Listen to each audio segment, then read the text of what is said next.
Relisons leur propagande et, chers détracteurs d'Assimi Goïta, arrêtez de sous-estimer les pharma car c'est un précieux conseil pour votre santé. Information du 21 octobre 2024. Entre le Mali et l'Algérie, comment Wagner et Bamako ont choisi de ne pas contre-attaquer à Tinzaouaten. Cette information a été diffusée prétendant que sans Wagner ni la Russie, le Mali ne pourrait riposter sur leur terreau et les propagandistes y ont cru. Cependant, le 1er décembre 2024, à Tinzaouaten, à la frontière algérienne, là où on n'attendait même pas les FAMA, alors que les médias français nous expliquaient que l'armée malienne ne pouvait même pas avancer d'un seul mètre à Tinzaouaten, faute de soutien russe, eh bien, mesdames et messieurs, l'armée malienne a éliminé 8 de leurs chefs. Et là, je parle du FLA. Il est important de rappeler que le FLA a été créé le samedi 30 novembre. Et moins de 48 heures plus tard, 8 de leurs chefs ont été éliminés par un seul drone malien. En termes simples, pour les détracteurs de l'AES qui ne trouvent plus le sommeil et qui passent leur temps à signaler mes vidéos, les groupes qui composaient le FLA ont été dissous au sein de cette nouvelle entité. Et vous savez pourquoi ? Parce que le Mali possède une puissance de feu que vous refusez d'admettre. Et le Mali d'aujourd'hui n'est plus et ne sera jamais celui d'avant 2020. Depuis que vous diffusez votre propagande sans audience, qu'est-ce qui a réellement changé dans votre vie? J'ai dit aux Maliens qui me suivent de ne plus accorder d'attention à ces propagandistes, car sans nous, vous êtes non seulement en infériorité numérique, mais vous n'existez tout simplement pas. Lorsque les terreaux éliminent des Maliens, vous vous réjouissez. Mais lorsque c'est l'inverse, vous vous taisez. Maintenant, si la Russie nous finance, question élémentaire, qui vous finance pour soutenir l'Occident? Et comme ça ne suffit pas, vous critiquez les Sénégalais et les Tchadiens. Bonjour la famille, j'espère que vous allez tous bien. Si vous êtes nouveau, n'oubliez pas de vous abonner à la chaîne et activer la cloche des notifications. Merci. Poutine déclare que l'adhésion de l'Ukraine à l'OTAN reste inacceptable. Même avec les demandes de cessez-le-feu de Zelensky, l'intégration de l'Ukraine à l'OTAN reste improbable. Imaginons même un scénario pour faire plaisir aux trolls. Si Joe Biden venait à annoncer cette adhésion, combien de temps cela tiendrait-il? Parce que Donald Trump et son entourage s'opposent fermement à cette idée. En Europe, précisément à l'Union européenne, bien que les États-Unis tentent d'accélérer le processus d'adhésion de l'Ukraine en passant par Bruxelles où, bien sûr, ils influencent largement Ursula von der Leyen, je suis désolé, mais les dirigeants européens demeurent réticents et sceptiques.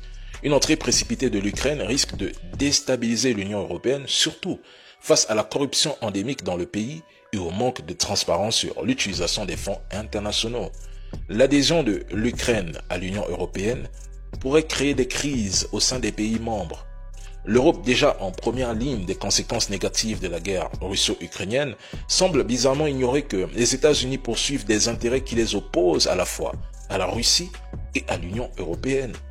Les crédits accordés à l'Ukraine manquent de traçabilité et chaque visite de Zelensky en France, en Allemagne, aux États-Unis ou ailleurs se solde par des promesses de financement considérables sans qu'on sache précisément comment cet argent est réellement utilisé. L'adhésion de l'Ukraine à l'OTAN est hors de portée. Et quel sera donc le résultat? Eh bien c'est simple. Un afflux continu d'armes et d'équipements militaires pour prolonger le conflit, ce qui permettra probablement à la Russie de conquérir davantage de territoire. Et cela met Zelensky dans une position risquée et inconfortable. Il pourrait tout perdre. Si les trolls continuent de le soutenir, sachez que le peuple ukrainien, lui, commence à exprimer son mécontentement. Bonjour chers camarades. YouTube nous informe que vous ne commentez pas les vidéos s'il vous plaît. Laissez un commentaire sur la vidéo, merci, et likez la vidéo, merci. C'est officiel. Désormais, c'est presque acquis. L'Ukraine ne pourra pas reconquérir le territoire perdu par la voie des armes. Reste la voie diplomatique, affirme désormais Volodymyr Zelensky, qui se dit prêt à un cessez-le-feu avec les Russes si et seulement si l'OTAN lui apporte des garanties de sécurité. Ça fait débat depuis plus de 48 heures que cette proposition est sortie. Pause. L'Ukraine vient officiellement de capituler et l'OTAN reconnaît que ce conflit est sans issue. Cela m'amène à poser ma première question. Est-ce la Russie qui n'arrive pas à vaincre l'Ukraine ou l'OTAN qui n'arrive pas à battre la Russie sur le sol ukrainien? Et quelle est la situation à Koursk si Zelensky finit par abandonner tout le sud du pays? Revenons au discours de Vladimir Poutine du 24 février 2022 à la 20e minute. Il y exposait les objectifs de son opération spéciale, notamment la sécurisation du Donbass, de la Crimée et des populations du Sud, ainsi que la démilitarisation de l'Ukraine. Aujourd'hui, ces objectifs semblent largement atteints. L'Ukraine a été démilitarisée et dénazifiée dès 2022. Pour comprendre, les trolls, c'est simple. Sans l'intervention de l'OTAN, la Russie aurait déjà conquis plus de la moitié de l'Ukraine en 2022, mais ce n'était pas ses objectifs. Point. Et au fait, où sont passés les fameux F-16 qui devaient garantir la victoire de Zelensky? Parce que depuis que Poutine a déployé le missile Oreshnik, pourquoi Zelensky n'ose-t-il plus utiliser les missiles à longue portée contre la Russie? Posez-vous aussi cette question plus sérieusement. Quant au président Emmanuel Macron, il a passé l'année 2024 à nous rappeler que la Russie ne peut et ne doit pas gagner. Mais alors, enverra-t-il des soldats français sur le front pour changer le cours des choses?